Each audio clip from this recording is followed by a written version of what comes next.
ಸಖತ್ ಖಾರ, ಬಣ್ಣ ಮತ್ತು ರುಚಿ ಆಚಿ ಚಿಲ್ಲಿ ಪೌಡರ್.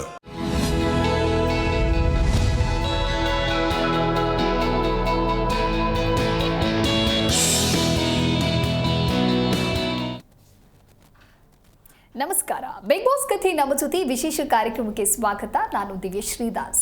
ಇನ್ನು ನೆನ್ನೆಯ ಬಿಗ್ ಬಾಸ್ ಎಪಿಸೋಡ್ನ ಹೈಲೈಟ್ಸ್ ಏನಾಗಿತ್ತು ಅಂತ ಹೇಳಿ ಮಾತಾಡ್ತಾ ಹೋಗೋಣ. ಬಹಳ ಪ್ರಮುಖವಾಗಿ ನಾಮಿನೇಷನ್ ಏನು ಮೊನ್ನೆ ಅರ್ಧಕ್ಕೆ ನಿಂತಿತ್ತು, ಆ ಒಂದು ನಾಮಿನೇಷನ್ ಪ್ರಕ್ರಿಯೆ ಕೂಡ ಕಂಟಿನ್ಯೂ ಆಯಿತು.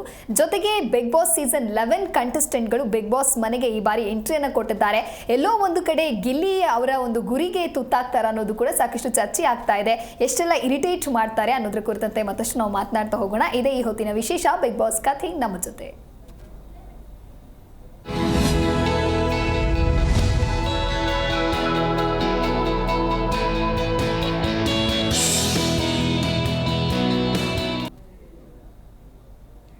ನೆನೆಯ ಎಪಿಸೋಡ್ನ ಕುರಿತಂತೆ ಮಾತನಾಡೋದಕ್ಕೆ ಕಲೀಗ್ ಜಾಯ್ನ್ ಆಗಿದ್ದಾರೆ. ಸೊ ಬನ್ನಿ ಅವ್ರನ್ನ ಕಾರ್ಯಕ್ರಮಕ್ಕೆ ವೆಲ್ಕಮ್ ಮಾಡಿಬಿಡೋಣ. ಹೆಲೋ ರಘುವೀರ್, ವೆಲ್ಕಮ್ ಟು ದಿ ಶೋ. ನಮಸ್ತೆ ಮೇಡಮ್. ರಘುವೀರ್, ಮೊದಲನೇದಾಗಿ ಆ್ಯಕ್ಚುಲಿ ನಾಮಿನೇಷನ್ ಪಾರ್ಟ್ ಅಂತ ಏನು ಮೊನ್ನೆ ಅಲ್ಲಿಗೆ ಎಂಡ್ ಆಗಿತ್ತು, ಅದು ನೆನ್ನೆ ಕಂಟಿನ್ಯೂ ಆಗಿದೆ.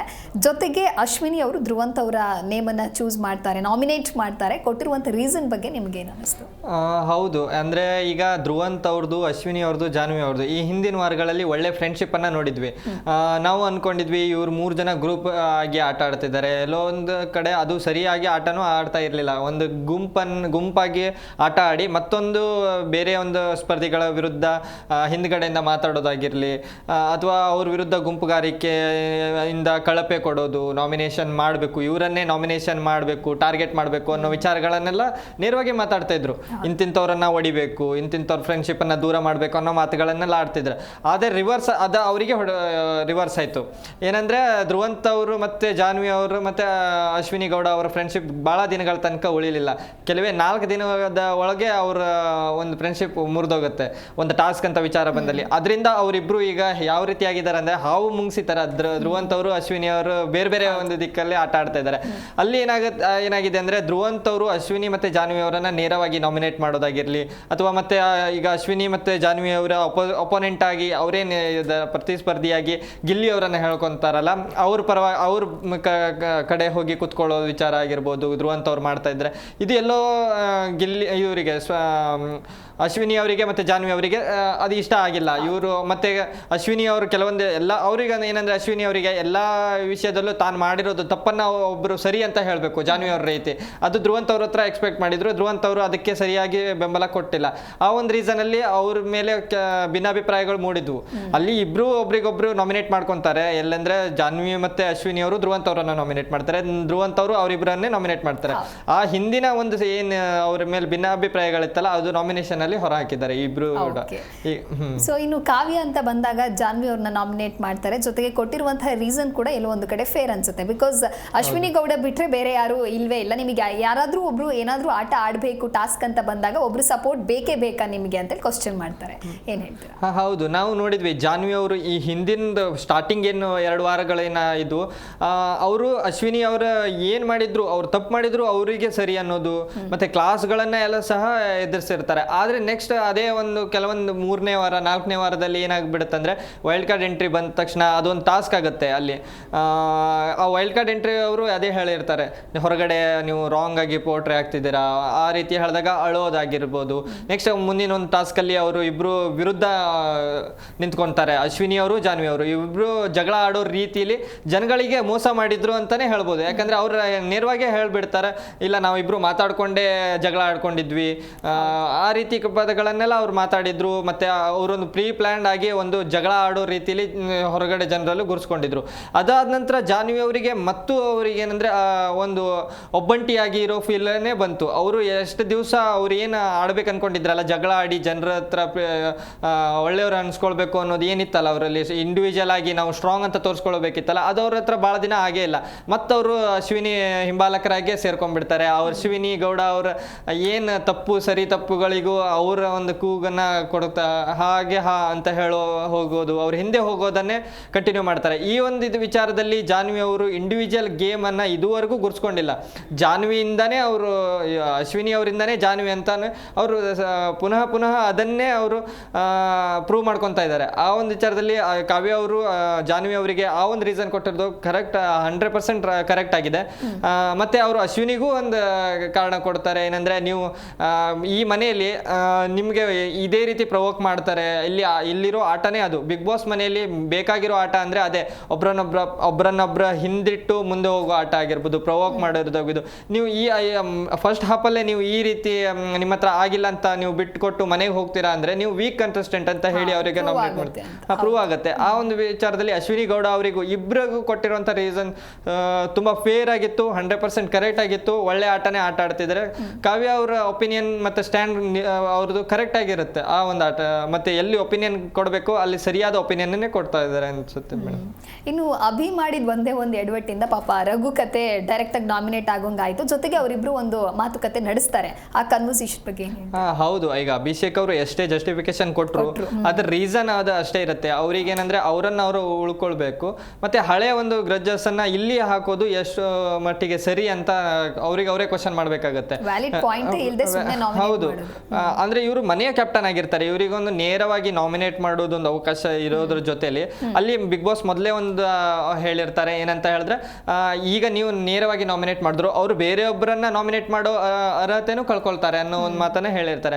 ಅಭಿಷೇಕ್ ಅವರು ಮತ್ತೆ ಅವರು ಒಂದು ಗೇಮ್ ಪ್ಲೇ ಅಥವಾ ಗೇಮ್ ಪ್ಲಾನ್ ತರ ರೀತಿಲೋ ಅಥವಾ ಬೇರೆ ಒಂದು ರೀತಿಲಿ ಯಾರು ಅರ್ಹ ಇರ್ತಾರೆ ಅವರನ್ನ ನಾಮಿನೇಟ್ ಮಾಡಿದ್ರೆ ಚೆನ್ನಾಗಿರ್ತಿತ್ತು.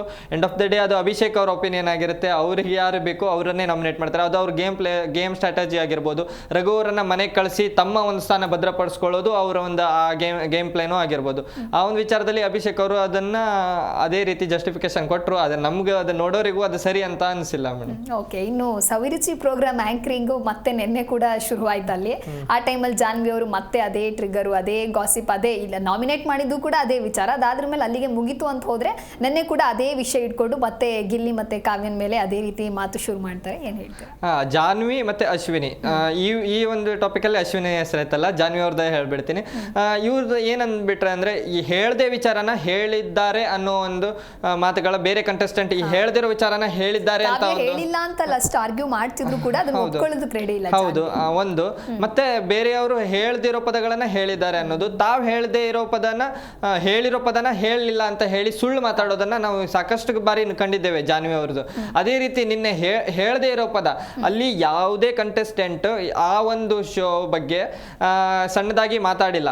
ನಾವು ಆ ಶೋ ಮಾಡೋದು ಬೇಡ, ಬೇರೆ ಶೋ ಮಾಡೋಣ ಅಂತ ಈ ಆಂಗಲ್ ಅಲ್ಲಿ ಹೇಳಿರ್ತಾರೆ. ಈ ಒಂದು ಶೋ ನಾನು ಈ ಶೋ ಮಾಡಲ್ಲ, ಬೇರೆ ಶೋ ಮಾಡ ಅಂತ ಹೇಳೋದಕ್ಕೂ ಒಂದು ಚಿಕ್ಕ ಶೋ ಅಂತ ಹೇಳೋದಕ್ಕೂ ಡಿಫ್ರೆನ್ಸ್ ಇರುತ್ತೆ. ಅದನ್ನ ಅವರು ತಪ್ಪರ್ಥದಲ್ಲಿ ಅಂದ್ರೆ ಜನಗಳಿಗೆ ಅದನ್ನ ತಪ್ಪಾಗಿ ಪೋರ್ಟ್ರೇ ಮಾಡೋದಾಗಿರ್ಲಿ, ಈ ಒಂದು ತಪ್ಪನ್ನ ಎತ್ತಿ ಹಿಡಿಯೋದಾಗಿರ್ಲಿ, ತಪ್ಪು ಆಗಿದ್ದಿದ್ರೆ ಎತ್ತಿ ಹಿಡಿದಿದ್ರೆ ಅದು ಒಪ್ಕೊಳ್ಬೋದು. ಅದು ಅವರು ಆ ರೀತಿ ಹೇಳೇ ಇಲ್ಲ. ಇವರು ಅದನ್ನ ಬೇರೆ ರೀತಿಯಲ್ಲಿ ತಿರುಚಿ ಹೇಳೋಕೆ ಹೊರಟಿದ್ರು ಜಾನ್ವಿ ಅವರು.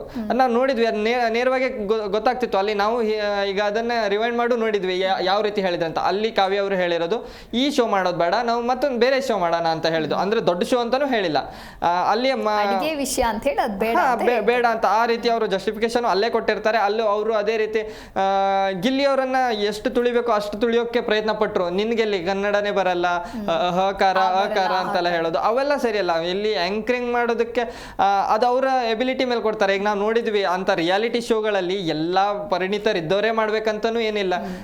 ಅಲ್ಲಿ ಏನ್ ಅಗತ್ಯ ಇರುತ್ತೆ, ಯಾರು ಮಾಡ್ಬೇಕು ಅನ್ಸಿದ್ರೆ ಅವರಿಗೆ ಮಾಡಕ್ ಕೊಡ್ತಾರೆ. ನಾವು ನೋಡಿದ್ವಿ ಅಷ್ಟು ಮಾತಾಡೋರು ಆಂಕರಿಂಗ್ ನ ಬಿಟ್ಟು ಈಗ ಗಿಲ್ಲಿ ತರ ಕಾಮಿಡಿ ಮಾಡಿ ಎಂಟರ್ಟೈನ್ಮೆಂಟ್ ಮಾಡು ಅಂತ ಹೇಳಿದ್ರೆ ಅವ್ರನ್ನೆಲ್ಲ ಕಂಪೇರ್ ಮಾಡೋದಕ್ಕೆ ಆಗೋದಿಲ್ಲ. ಸೊ ಅವ್ರು ಯೋಚನೆ ಮಾಡ್ಬೇಕಿತ್ತು ಗಿಲ್ಲಿ ಬಗ್ಗೆ ಮಾತಾಡ್ಬೇಕಾದ್ರೆ. ಹೌದು, ಅದು ಬೇಕಂತಾನೆ ಅದು ಅವರನ್ನ ತಪ್ಪಂತ ಎತ್ತಿ ತೋರಿಸೋ ಒಂದು ಪ್ರಯತ್ನ ಪಟ್ಟಿದ್ದಾರೆ. ಅದು ಅದು ಸಫಲ ಆಗಲ್ಲ ಅನ್ಕೊಂತೀನಿ. ಓಕೆ, ಇನ್ನು ಧನುಷ್ ಆಕ್ಚುಲಿ ಮಾತಾಡ್ತಾರೆ ಯಾರ ಜೊತೆಗೆ, ಕಾವ್ಯ ಅವ್ರ ಜೊತೆಗೆ ಮಾತಾಡ್ತಾ ಇರ್ತಾರೆ. ಸುದೀಪ್ ಸರ್ ವಾರ್ನಿಂಗ್ ಕೊಟ್ಟಾದ್ರ ಮೇಲೆ ಅಶ್ವಿನಿ ಮೇಡಮ್ ಎಲ್ಲೋ ಸೈಲೆಂಟ್ ಆಗ್ಬಿಟ್ರು.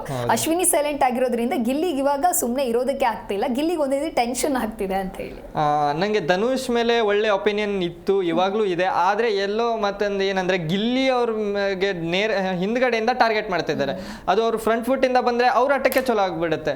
ಈಗ ಗಿಲ್ಲಿ ಅವ್ರಿಗೆ ನಾನು ಸಾಕಷ್ಟು ಬಾರಿ ನೋಡಿದೆ, ಗಿಲ್ಲಿ ಅವ್ರ ಹಿಂದ್ಗಡೆ ಹೋಗಿ ಗಿಲ್ಲಿದು ಆಟ ಆಟ ಸರಿ ಇಲ್ಲ ಅಂತ ಹೇಳೋದು, ಗಿಲ್ಲಿ ಮಾಡೋದು ತಪ್ಪು ಅಂತ ಹೇಳೋದು, ಅದನ್ನ ನಾವು ಹಿಂದ್ಗಡೆಯಿಂದಾನೇ ಅಷ್ಟೇ ನೋಡ್ತಾ ಇದ್ದೀನಿ. ಮುಂದ್ಗಡೆಯಿಂದ ಬಂದು ಹೇಳಿ ಗಿಲ್ಲಿ ಅವ್ರು ಮಾಡಿರೋದು ನೀವು ಮಾಡಿರೋದು ತಪ್ಪು ಗಿಲ್ಲಿಗೆ ಡೈರೆಕ್ಟ್ ಆಗಿ ಹೇಳಿರ್ಬೋದು. ನಿಮ್ಮ ಆಟ ಅಶ್ವಿನಿ ಬಿಟ್ಟೆ ನಡೆಯಲ್ಲ, ನಿಮ್ ಮತ್ತೇನಾದ್ರು ಟ್ರೈ ಮಾಡು ಅಂತ ಧನುಷ್ ಅವರು ಗಿಲ್ಲಿ ಅವ್ರು ಬಂತ ಹೇಳಿದ್ರೆ ಅಂದ್ರೆ ಗಿಲ್ಲಿಗೂ ಒಂದು ಅರ್ಥ ಆಗ್ಬೋದು, ಧನುಷ್ ಅವರಿಗೂ ಏನ್ ಅನ್ಸ್ತಾ ಇದೆಯಲ್ಲ ಅದು ಒಂದು ಸರಿಯಾದ ಮಟ್ಟದಲ್ಲಿ ಅವರಿಗೂ ತಲುಪಬಹುದು. ಅವ್ರು ಏನ್ ವ್ಯಕ್ತಪಡಿಸ್ತಾ ಇದಾರಲ್ಲ ಅದು ಸರಿಯಾಗಿ ಗಿಲ್ಲಿಗೂ ತಲುಪುತ್ತೆ. ಅದರಿಂದ ಚೇಂಜಸ್ ಆಗ್ಬೋದು ಮನೆಯಲ್ಲಿ. ಧನುಷ್ ಅವ್ರ ಆಟನೂ ಚೇಂಜ್ ಆಗ್ಬೋದು, ಗಿಲ್ಲಿ ಅವ್ರ ಆಟನೂ ಚೇಂಜ್ ಆಗ್ಬೋದು. ಅಲ್ಲಿ ಅವ್ರೇನಂದ್ರೆ ಗಿಲ್ಲಿ ಅವ್ರ ಮೇಲೆ ನೇರವಾಗಿ ಟಾರ್ಗೆಟ್ ಮಾಡೋಕೆ ಹೊರಟಿದ್ದಾರೆ ಹಿಂದ್ಗಡೆಯಿಂದ. ಆ ಒಂದು ರೀತಿಯಲ್ಲಿ ಅವರು ಇನ್ನೊಂದು ಮಾತನ್ನ ಹೇಳ್ತಾರೆ. ಮೊದಲನೇ ವಾರ ಏನಂತ ವಾರ್ನಿಂಗ್ ಮಾಡಿರ್ತಾರೆ ಅಂದ್ರೆ ನನ್ನ ಹತ್ರ ಕಾಮಿಡಿ ಮಾಡಬೇಡ ಗಿಲ್ಲಿ ಅಂತ ನೇರವಾಗಿ ವಾರ್ನಿಂಗ್ ರೀತಿಯಲ್ಲಿ ಹೇಳಿರ್ತಾರೆ. ಆ ಸೌಂಡ್ ನನಗೆ ಆ ಒಂದು ಮೂಮೆಂಟಲ್ಲೂ ನನಗೆ ಇಷ್ಟ ಆಗಿರಲಿಲ್ಲ. ಯಾಕಂದ್ರೆ ಅಲ್ಲಿ ಬಿಗ್ ಬಾಸ್ ಮನೆಯಲ್ಲಿ ವಾರ್ನಿಂಗ್ ರೀತಿ ಮಾತಾಡೋದು ನನಗೆ ಮೊದಲಿಂದನೂ ಅದು ಇಷ್ಟ ಆಗಲ್ಲ. ಯಾಕಂದ್ರೆ ಅಲ್ಲಿ ಬಿಗ್ ಬಾಸ್ ಮನೆಯಲ್ಲಿ ನೀವು ಹೆಚ್ಚಂದ್ರೆ ಏನ್ ಮಾಡ್ಬೋದು, ಅಕಸ್ಮಾತ್ ಹಲ್ಲೆ ಮಾಡಿದ್ರೆ ಮನೆಯಿಂದ ಹೊರ ಹಾಕ್ಬಿಡ್ತಾರೆ. ಆ ಒಂದು ನಿಟ್ಟಿನಲ್ಲಿ ವಾರ್ನಿಂಗ್ ರೀತಿ ಮಾಡಿರೋದು ಸರಿ ಇರಲಿಲ್ಲ. ಆದ್ರೆ ನಿನ್ನೆ ಒಂದು ನಾನೊಂದು ಲೈವ್ 24x7 ಲೈವ್ ಅಲ್ಲಿ ಒಂದು ಕ್ಲಿಪ್ ನೋಡಿದೆ. ಅದರಲ್ಲಿ ಏನಂತಾರೆ ಅಂದ್ರೆ ಧನುಷ್ ಅವರೇ ಹೇಳ್ತಾರೆ ನಾನು ಗಿಲ್ಲಿ ಅವ್ರ ತರ ಕಾಮಿಡಿ ಆಕ್ಟರ್ ಆಗಿರ್ಬೇಕು ಅಂತ ಅವರೇ ಅನ್ಕೊಂತಾರೆ. ಅಂದ್ರೆ ಅರ್ಥ ಮಾಡ್ಕೊಳ್ಬೇಕು ಎಷ್ಟು ಸರಿ ಅವ್ರ ಮಾತ್ ಮೇಲೆ ಅವರೇ ನಿಂತ್ಕೊಂಡಿಲ್ಲ. ಒಬ್ಬ ಕಾಮಿಡಿಯನ್ ಅನ್ನ ಆ ರೀತಿ ಅವರು ಇದ್ ಮಾಡಿರ್ತಾರೆ, ಟಾರ್ಗೆಟ್ ಮಾಡಿರ್ತಾರೆ, ಅಥವಾ ಅವರಿಗೆ ನೇರವಾಗಿ ಒಂದು ಖಾರವಾಗಿ ಉತ್ತರನೂ ಕೊಟ್ಟಿರ್ತಾರೆ. ಆದ್ರೆ ನೆಕ್ಸ್ಟ್ ಒಂದು ಕೆಲವೇ ದಿನಗಳಲ್ಲಿ ನಿಮ್ಮ ಮಾತನ್ನೇ ನೀವು ಬದಲಾಯಿಸ್ಕೊಂಡು ನಾನು ಕಾಮಿಡಿಯನ್ ಆಗಿರ್ಬೇಕು ಅಂತ ಹೇಳ್ತಾರಲ್ಲ, ಅದು ಗಿಲ್ಲಿ ಒಂದು ಪವರ್. ಅದು ಅವ್ರ ಆಟನ ಯಾವ ರೀತಿ ಆಡಿದ್ರಲ್ಲ, ಯಾರು ಅವರನ್ನ ಕಡೆಗಣಿಸಿದ್ರಲ್ಲ ಅವ್ರ ಬಾಯಲ್ಲೇ ಕಾಮಿಡಿಯನ್ ಆಗ್ಬೇಕು ಅಂತ ಏನ್ ಹೇಳ್ಸಿದ್ರಲ್ಲ, ಅದು ಗಿಲ್ಲಿ ಅವ್ರ ಆಟ. ಚೆನ್ನಾಗಿರೋ ಆಟನೇ ಆಟ ಆಡ್ತಿದ್ರೆ. ಗಿಲ್ಲಿಯ ಬಗ್ಗೆ ಏನ್ ಬೇರೆ ಮಾತಿಲ್ಲ, ಕೆಲವೊಂದಿಷ್ಟು ಮಾತುಗಳು ಕಡಿಮೆ ಆಡಿದಿದ್ರೆ ಚೆನ್ನಾಗಿರುತ್ತೆ. ಯಾಕೆ ಅಂತ ಹೇಳಿದ್ರೆ ಬಿಗ್ ಬಾಸ್ ಮನೆ ಈಗ ಬಿಗ್ ಬಾಸ್ ಪ್ಯಾಲೇಸ್ ಆಗಿ ಕನ್ವರ್ಟ್ ಆಗಿದೆ. ಅದರಲ್ಲೂ ಬಿಗ್ ಬಾಸ್ ಸೀಸನ್ 11 ಕಂಟೆಸ್ಟೆಂಟ್ ಗಳೆಲ್ಲರೂ ಕೂಡ ಎಂಟ್ರಿ ಕೊಟ್ಟಿದ್ದಾರೆ.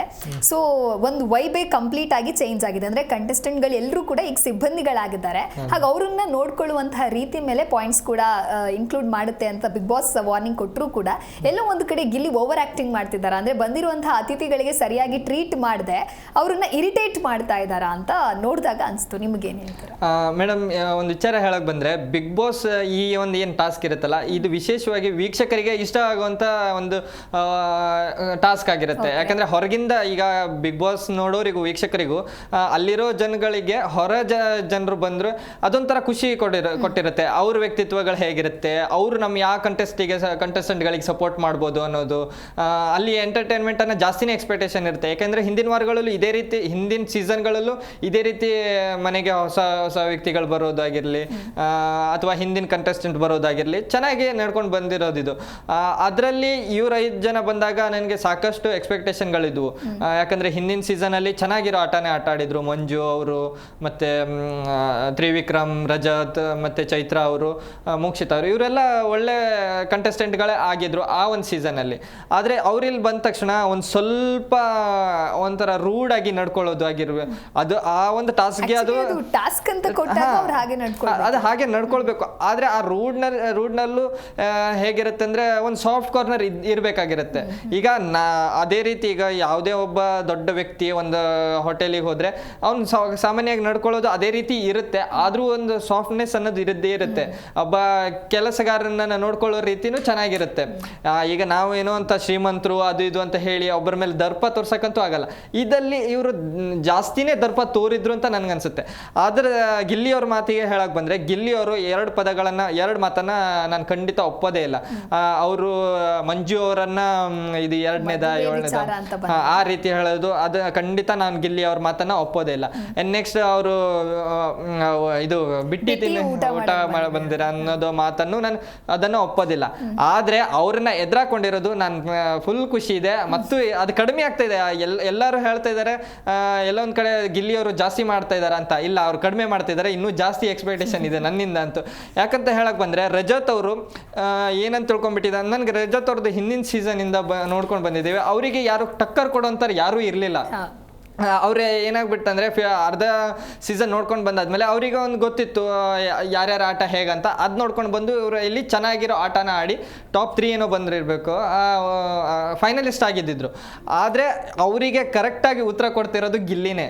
ಇಲ್ಲಿ ಗಿಲ್ಲಿ ಒಂದು ಸಣ್ಣ ಮಿಸ್ಟೇಕ್ ಆಗಿರ್ಬೋದು, ಆದರೆ ಅದನ್ನು ಹೊರತುಪಡಿಸಿನೂ ಅವರು ಚೆನ್ನಾಗಿರೋ ಆಟನೇ ಆಟ ಆಡಿದ್ದಾರೆ. ಗಿಲ್ಲಿಯವರ ಇನ್ನೂ ಜಾಸ್ತಿ ಅವರಿಗೆ ಎದುರಾಕೊಳ್ಳೋದು ನೋಡಬೇಕು ಅನಿಸ್ತಾ ಇದೆ. ಇವತ್ತಿನ ಎಪಿಸೋಡಲ್ಲಿ ಯಾವ ರೀತಿ ಆಟ ಆಗುತ್ತೆ ಅಂತ ನೋಡಬೇಕು ಮೇಡಮ್. ಓಕೆ, ಇನ್ನು ಗಿಲ್ಲಿನ ಹನುಮಂತುಗೆ ಕಂಪೇರ್ ಮಾಡ್ತಾರೆ. ಅವನು ಕೂಡ ಯಾವಾಗ ಮಾತಾಡಬೇಕು ಅಂತ ಬರುತ್ತಾ ಆಗ ಅವ್ರು ಕರೆಕ್ಟಾಗಿ ಕೊಡ್ತಾ ಇದ್ರು, ಕ್ಲಾರಿಟಿ ಕೊಡ್ತಿದ್ರು ಅಥವಾ ಸರಿಯಾಗಿ ಕ್ಲಾಸ್ ತಗೊಳ್ತಿದ್ರು. ಬಟ್ ಸುಮ್ಮನೆ ಎಕ್ಸ್ಟ್ರಾ ಮಾತಾಡ್ತಿದ್ದಾರೆ ಗಿಲ್ಲಿ ಅನ್ನೋ ಒಂದು ಕನ್ವರ್ಸೇಷನ್ ಅವ್ರ ಮಧ್ಯೆನೇ ನಡೆಯುತ್ತೆ. ಹಾಂ ಹೌದು, ನಾವು ಅವ್ರು ಕಂಪ್ಯಾರಿಸನ್ ಮಾಡಿದಾರಂತ ನಾವು ಮಾಡೋಕ್ಕಾಗಲ್ಲ. ಯಾಕಂದರೆ ಹನುಮಂತ ಅವ್ರ ಆಟನೇ ಬೇರೆ ಇರುತ್ತೆ ಮತ್ತು ಗಿಲ್ಲಿ ಅವ್ರ ಆಟನೇ ಬೇರೆ. ಗಿಲ್ಲಿ ಯಾವತ್ತೂ ಒಬ್ಬರನ್ನ ನಾನು ಅವ್ರ ಹಾಗೆ ಆಗಬೇಕು ಅನ್ನೋದು ನಮಗಂತೂ ತೋರಿಸಿಲ್ಲ. ಗಿಲ್ಲಿ ಯಾವ ರೀತಿ ಇದ್ದಾರೆ ಅದೇ ಗಿಲ್ಲಿಯನ್ನು ನಮಗೆ ತೋರಿಸ್ತಾ ಇದ್ದಾರೆ. ಅವ್ರು ಏನು ಗಿಲ್ಲಿ ಈಗ ಗಿಲ್ಲಿ ಅವ್ರಿಗೆ ಅವ್ರ ಆಟ ಏನು, ಅವ್ರ ಒಪಿನಿಯನ್ ಏನು, ಅದು ಅವ್ರಿಗೆ ಬಿಟ್ಟಿರೋದು. ಅವರಲ್ಲಿ ತಪ್ಪು ಮಾಡಿದ್ರು ಸರಿ ಮಾಡೋದು ಅನುಭವಿಸೋದು ಗಿಲ್ಲಿನೇ.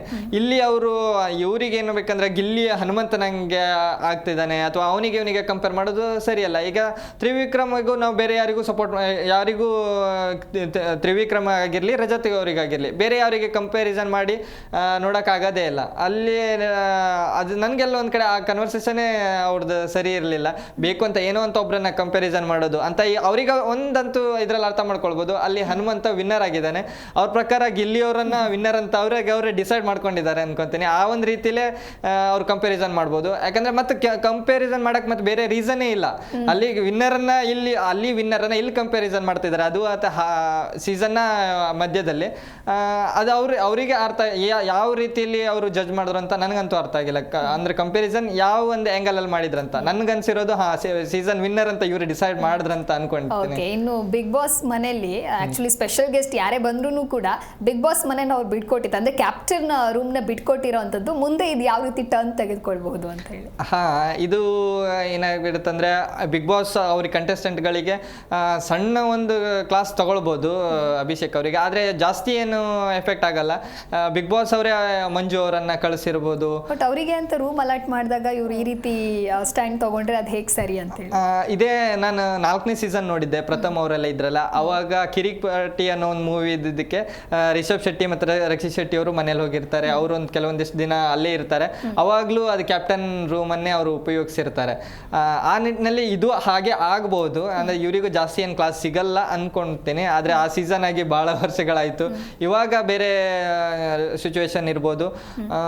ನೋಡಬೇಕು ಯಾವ ರೀತಿ ಕ್ಲಾಸ್ ತಗೊಳ್ತಾರೆ ಅಥವಾ ಯಾವ ರೀತಿ. ಅಂದರೆ ಅಲ್ಲಿ ಅವರಿಗೆ ಬಿಗ್ ಬಾಸ್ ಅವರೇ ಕಳಿಸಿರೋದ್ರಿಂದ ಮಂಜು ಅವರಿಗೆ ಅಲ್ಲಿ ಅವ್ರಿಗೆ ಬೇಕಾಗಿರೋ ಹಾಗೆ ನಡ್ಕೊಳ್ಬೇಕಾಗಿರುತ್ತೆ. ಅವ್ರು ಹೇಳಿರೋದಕ್ಕೆ. ಯಾಕಂದ್ರೆ ಆ್ಯಕ್ಚುಲಿ ಇದು ಟಾಸ್ಕ್ ಇರೋದೇ ಕ್ಯಾಪ್ಟನ್ಸಿ ಟಾಸ್ಕ್ ಆಗಿರುತ್ತೆ. ಈಗ ಅವರನ್ನು ಚೆನ್ನಾಗಿ ನೋಡಿಕೊಂಡ್ರೆ ಅವರಿಗೆ ಮುಂದೆ ಕ್ಯಾಪ್ಟನ್ಸಿ ಆಗೋಕ್ಕೆ ಒಂದು ಒಳ್ಳೆ ಚಾನ್ಸ್ ಇದೆ. ಯಾಕಂದರೆ ಅವ್ರ ಕೈಯಲ್ಲೇ ನಿರ್ಧಾರ ಇರೋದ್ರಿಂದ ಅವ್ರಿಗೆ ಬಿಟ್ಕೊಟ್ಟು ನೆಕ್ಸ್ಟ್ ಮತ್ತೆ ಮನೆಯವರಿಗೆ ಈಗ ಬಿಟ್ಕೊಡ್ದೆ ಅಭಿಷೇಕ್ ಏನಾದ್ರು ತೊಂದರೆ ಕೊಟ್ಟಿದ್ದಿದ್ರೆ ಮುಂದೆ ಅವ್ರಿಗೆ ತೊಂದರೆ ಆಗ್ತಿತ್ತು. ಆ ಒಂದು ನಿಟ್ಟಿನಲ್ಲಿ ಹೇಳ್ಬೇಕಂದ್ರೆ ಕಾದ್ ನೋಡಬೇಕು ಯಾವ ರೀತಿ ತಿರುವು ಪಡ್ಕೊಳ್ಳುತ್ತೆ ಈ ಕ್ಯಾಪ್ಟನ್ಸಿ ರೂಮ್ ಬಿಟ್ಕೊಡೋ ವಿಚಾರ ಅಂತ. ಓಕೆ, ನೆಕ್ಸ್ಟ್ ಸುದೀಪ್ ಸರ್ ಇಂದ ವಾರ್ನಿಂಗ್ ಬರುತ್ತಾ, ಹೇಗೆ ಕ್ಲಾಸ್ ತಗೊಳ್ತಾರ ಅಂತ ಹೇಳಿ ನೋಡ್ಬೇಕಾಗತ್ತೆ. ಇನ್ನು ಇವತ್ತು ಅಂತ ಬಂದ್ರೆ ಅಂದ್ರೆ ಬಿಗ್ ಬಾಸ್ ಕಂಟೆಸ್ಟೆಂಟ್ಗಳು ಸಿಬ್ಬಂದಿಗಳಾದಾಗ ಎಂಟರ್ಟೈನ್ಮೆಂಟ್ ಅನ್ನು ಬಂದಿರುವಂತಹ ಗೆಸ್ಟ್ ಗಳಿಗೆ ನೀಡಬೇಕು ಅನ್ನುವಂತ ಒಂದು ಟಾಸ್ಕ್ ಅನ್ನ ಕೊಡ್ತಾರೆ. ಸೊ ಅದು ಎಷ್ಟು ಎಂಟರ್ಟೈನಿಂಗ್ ಆಗಿರಬಹುದು ಅಂತ ನಿಮ್ಗೆ ಫೀಲ್ ಆಗುತ್ತೆ? ತುಂಬಾ ಚೆನ್ನಾಗಿದೆ. ನಾವು ಸಣ್ಣ ಪ್ರೋಮೋದಲ್ಲೇ ನೋಡಿರ್ತೀವಿ. ರಘು ಅವ್ರ ಡ್ಯಾನ್ಸ್ ಆಗಿರ್ಬೋದು, ಸೂರಜ್ ಅವ್ರ ಡ್ಯಾನ್ಸ್ ಆಗಿರ್ಬೋದು, ಮನೆಯವ್ರು ಎಲ್ಲರೂ ಡ್ಯಾನ್ಸ್ ಚೆನ್ನಾಗಿ ಮಾಡ್ತಾ ಇದ್ದಾರೆ. ಆದ್ರೆ ಹೈಲೈಟ್ ಅಂತ ನನ್ಗನ್ಸಿರೋದು ಗಿಲ್ಲಿ ಅವರ ಸ್ಟ್ಯಾಂಡ್ ಅಪ್ ಕಾಮಿಡಿ. ಅವ್ರು ರೋಸ್ಟ್ ಮಾಡೋದು, ಅವರಿಗೆ ಬಿಗ್ ಬಾಸ್ ಆಕ್ಚುಲಿ ರೋಸ್ಟ್ ಮಾಡೋಕ್ಕೆ ಒಂದು ಅವಕಾಶ ಕೊಟ್ಟಿದೆ. ಆದರೆ ಒಂದು ಬೌಂಡ್ರಿ ಮೀರಬಾರ್ದು ಅಂತಾನು ಅಲ್ಲಿ ಕೊಟ್ಟಿದ್ರು. ಒಂದು ಹಂತದಲ್ಲಿ ಮೀರಿದ್ರು ಅದು ರೋಸ್ಟ್ ಅಂತಾನೆ ತಗೊಳ್ಬೇಕು. ಎಲ್ಲೂ ಯಾವುದಕ್ಕೂ ಪರ್ಸ್ನಲ್ ಆಗಿ ತಗೊಳ್ಬಂತ ಇದೇ ಇಲ್ಲ. ಅಲ್ಲಿ ಎಲ್ಲ ಕಾಮನ್ ಆಗಿ ಹಿಂದಿನ ಸೀಸನಲ್ಲೂ ರೋಸ್ಟ್ ಅಂತ ಈ ಕಾರ್ಯಕ್ರಮಗಳು ನಡೆದಿರ್ತವೆ. ರೋಸ್ಟ್ ಮಾಡೋದಂದ್ರೆ ಗೊತ್ತಿರುತ್ತೆ, ಅದು ಯಾವುದು ಪರ್ಸ್ನಲ್ ಆಗಿ ತಗೊಳ್ಬಾರ್ದು. ಅದು ಅಲ್ಲ, ಆ ಒಂದು ಸಮಯಕ್ಕೆ ಅದು ಫನ್ ರೀತಿಯಲ್ಲಿ ತಗೊಂಡಿದ್ರೆ ಚೆನ್ನಾಗಿರುತ್ತೆ. ಇವರು ಏನಾಗ್ಬಿಟ್ಟಿದೆ ಅಂದ್ರೆ ರಜತ್ ಅವರು ಅವರು ಎಲ್ಲ ವಿಷಯಕ್ಕೂ ಪರ್ಸ್ನಲ್ ಆಗಿ ತಗೊಳೋದು ಮತ್ತೆ ತುಂಬಾ ಒಂದು ರ್ಯಾಶ್ ಆಗಿ ಬಿಹೇವ್ ಮಾಡೋದು ಸರಿಯಲ್ಲ. ಅಲ್ಲಿ ಹೆಚ್ಚಂದ್ರೆ ನೀವು ರ್ಯಾಶ್ ಆದ್ರೆ ಏನಾಗ್ಬೋದು, ಜಗಳ ಅಷ್ಟೇ, ಮತ್ತೆ ಅದಕ್ಕಿಂತ ಮತ್ತೆ ಮುಂದೆ ಏನೂ ಮಾಡೋಕ್ಕಾಗಲ್ಲ. ಯಾಕಂದ್ರೆ ಅಲ್ಲಿ ನೀವು ಕಾಂಟ್ರಾಕ್ಟ್ ಸೈನ್ ಮಾಡಿ ಹೋಗಿರ್ತೀರಾ, ಅದು ನೀವು ಜಾಸ್ತಿ ರ್ಯಾಶ್ ಆಗುವಂತ ಅವಶ್ಯಕತೆನೂ ಇರಲಿಲ್ಲ. ಅಕಸ್ಮಾತ್ ಅವ್ರು ತಪ್ಪೇ ಆಗಿದ್ದಿದ್ರೆ ಜನನೂ ನೋಡ್ತಾ ಇರ್ತಾರೆ. ನೆಕ್ಸ್ಟ್ ವಾರದ ಕಥೆಯಲ್ಲಿ ಸುದೀಪ್ ಅವರು ಬಂದು ಅವರನ್ನ ಕ್ಲಾಸ್ ತಗೊಳ್ಳೋದು ನಡೆಯುತ್ತೆ. ಅದರಲ್ಲಿ ಯಾರು ಸಣ್ಣವರಾಗಲ್ಲ ದೊಡ್ಡವರಾಗಲ್ಲ. ಅಲ್ಲಿ ತೀರಾ ಪರ್ಸನಲ್ ಆಗೋದು ತಪ್ಪಾಗುತ್ತೆ.